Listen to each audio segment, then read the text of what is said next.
Oh, so okay. My question is, we've been talking about this throughout the entire night. We've been talking about, the signings and people coming to AEW, it being a destination that people want to go to. Ruby herself even mentioned that she didn't know if there was going to be a place for her here. So my question to you is, when certain amounts of talents become available, how do you decide, what factors do you consider whether or not to bring these people in, especially when social media is going, I hope we see this person in AEW. I hope we see that person in AEW. Bring everyone, and the fans. That's definitely a huge part of it. The fans being interested is a big part of it, and there's sometimes people that I really believe in that maybe the fans aren't necessarily calling for, but you can, not every acquisition is CM Punk, not every acquisition is Bryan Danielson or Ruby Soho or Adam Cole. There are people who are a little bit less heralded. That's why I wasn't really joking. I mean, 2.0 are great wrestlers, and they came from someplace else, and they were released, and they were on the street, and they were looking for work, and I was very happy to take them because they're really great wrestlers, and I was like, I have a spot for those guys, and I have a great spot for them. And Daniel Garcia was doing great things on Dark, and I wanted to put them together, and I thought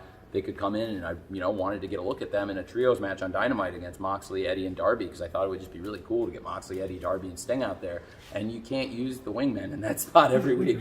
So I wanted to get a look at some new guys, and boy, have they done a great job. So it's just, some of it's feel, how the fans feel, and I had them shoot a promo for that match at a Dark taping, and I had them shoot a promo for the Dynamite match, and it got a huge response on social media the night before the trios match. I was like, I think people are going to be into these guys, and they were. So a lot of it's feel, and it's also just the need, because there's a lot of great wrestlers. It's not, I haven't signed them because we don't like them or I don't like them. There's a lot of people I like that I just haven't been able to sign because there's only 3 hours of television, and there's only so many spots.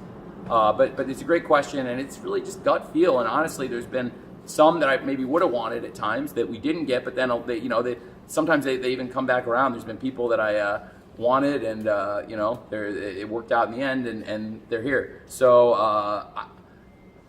I will say this: from the competition, if I could pick two people, and I mean this from the bottom of my heart, if I could have picked two people from the men's roster in our competition, they would absolutely have been Adam Cole and Bryan Danielson.